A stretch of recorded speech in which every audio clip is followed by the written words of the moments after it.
24% ब्याज भर रहा हूँ मैं। एक काम है तेरा पूरे दिन भर में कि तू पढ़ाई करे, तुझसे वो भी नहीं होती है। अरे इंस्टीट्यूट का पेपर तक तो क्लियर नहीं कर पाया, आईआईटी तो क्या दिमाग करेगा?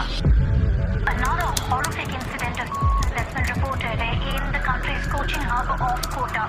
Another student has died by suicide.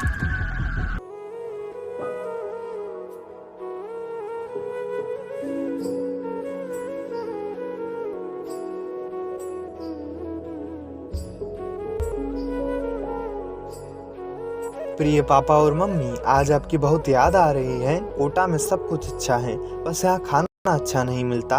कई बार तो रोटियां भी कच्ची ही दे देते हैं, लेकिन ये सब ठीक है। कई बार आप लोगों की याद में रोना आ जाता है। मैं जानता हूँ माँ, आप कभी कभी मेरे बारे में सोचते सोचते चुपचाप रोने लगती हैं। पापा तो सुपर हीरो हैं, वो कभी नहीं रोते होंगे क्योंकि उनके आंसू आंखों से नहीं दिल से झड़ते हैं, और दिल से झड़ने वाले आंसू दिखते नहीं, घाव करते हैं। अभिनय मेरे भाई, तुम कभी कोटा नहीं आना। मैं नहीं चाहता कि तुम भी मेरी तरह दिमागी रूप से परेशान हो जाओ। मैं यहाँ सिर्फ और सिर्फ पढ़ाई करता हूँ, अकेला हो गया हूँ। अभिनय तुम अच्छे पेंटर हो, तुम पेंटिंग बनाओ, सोशल मीडिया का इस्तेमाल करो। हो सकता है कि तुमको घर बैठे कहीं से ऑर्डर आ जाए, तुम बहुत बड़े आर्टिस्ट बन जाओ। अंत में माँ पापा, एक बात आपसे बताना भूल गया, भूला नहीं, शायद हिम्मत नहीं जुटा पाया। पिछले हफ्ते एक टेस्ट हुआ था पापा, 50 मार्क्स का था। मैं 35 नंबर ही ला पाया, जो क्लास में सबसे कम थे। सबके नंबर अच्छे थे।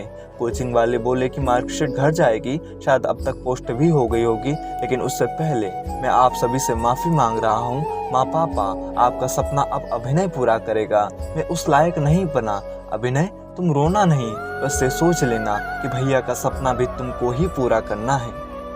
मैं जानता हूँ आपकी आंखें नम हो गई होगी, लेकिन हकीकत तो यह है कि कोटा में बच्चों के सपने नहीं, बच्चे ही मर रहे हैं। पिछले 10 सालों में कोटा में करीब 124 मासूम बच्चों ने आत्महत्या कर ली। आज कोटा एक ऐसी रेस में दौड़ रहा है जिसमें बच्चों के भविष्य के साथ साथ बच्चों के जीवन को भी खत्म किया जा रहा है। कोटा शहर बारूद के एक ऐसे ढेर पर बैठा है जहां एक चिंगारी पूरे कोटा शहर को बर्बाद कर देगी। इस वीडियो में आप कोटा देश का कोचिंग कैपिटल कैसे बना, बच्चों के सुसाइड करने के दोषी कहीं ये कोचिंग सेंटर वाले तो नहीं, बच्चे सुसाइड किन कारणों से करते हैं, इस वीडियो में आप इन सभी सवालों के जवाब को समझेंगे।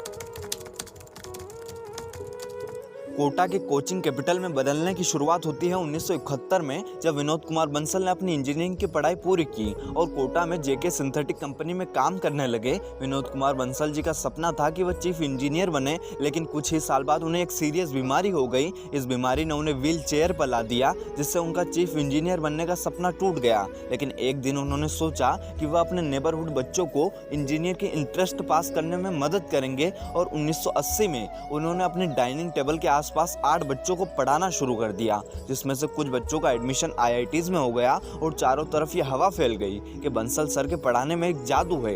इतनी जल्दी सफलता के बाद 1991 में बंसल क्लासेस की शुरुआत हुई और भारत के हर कोने से कई सारे स्टूडेंट यहाँ पढ़ने आने लगे। बंसल क्लासेस की इस अर्ली सक्सेस को देखते हुए कोटा में कई और कोचिंग खुलने लगी, साथ ही यहाँ book store, hostel, tiffin centre भी खुलने लगे। इसी तरह राजस्थान का एक छोटा सा शहर कोटा भारत के कोचिंग कैपिटल में बदल गया।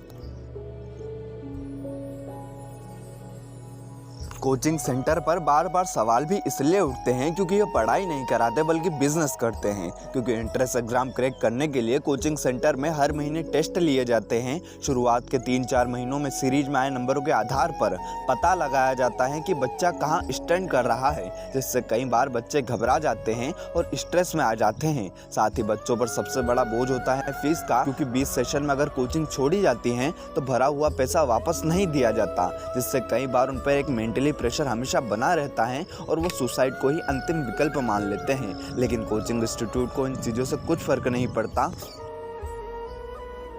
सबसे बड़ा कारण है फैमिली प्रेशर, क्योंकि कई बार माता पिता अपने बच्चों से बहुत ज़्यादा उम्मीदें लगा लेते हैं। 80 से 90% लाने पर पेरेंट्स को लगता है कि बच्चे को डॉक्टर या इंजीनियर बनाना चाहिए, मगर यह नहीं सोचा जाता कि बच्चा क्या चाहता है। कई बार घर से दूर रहने से बच्चे अत्यधिक दबाव में आ जाते हैं और सोचने लगते हैं कि अगर मैं ये यूनिट क्लियर नहीं कर पाया तो क्या होगा, लोग क्या कहेंगे, और इसी के चलते बच्चे कई बार ऐसे कदम उठा लेते हैं। सच्ची बात तो यह है कि हम कभी उस बच्चे से नहीं पूछते कि वह क्या करना चाहता जाता है शायद वह उन चीज़ों के लिए नहीं बना हो। आपको अपने बच्चे से पूछना चाहिए कि आपकी रुचि किस चीज़ में है, उसे उस रेस में मत दौड़ाइए, इसका कोई अंत नहीं है। अंतिम बात यही कहूँगा कि अपने बच्चों से हमेशा बात करते रहिए, उनके मेंटली प्रेशर को समझिए, उन्हें मोटिवेट कीजिए और साथ ही यह भी कहिए कि अगर IIT JEE नीट नहीं निकली तो कोई बात नहीं, हम तुम्हारा साथ ज़रूर देंगे। और इस वीडियो को देखने के बाद आपका जो कोई भी भाई, दोस्त, बेटा, बहन IIT JEE नीट की तैयारी कर रहा है उसे मोटिवेट कीजिए,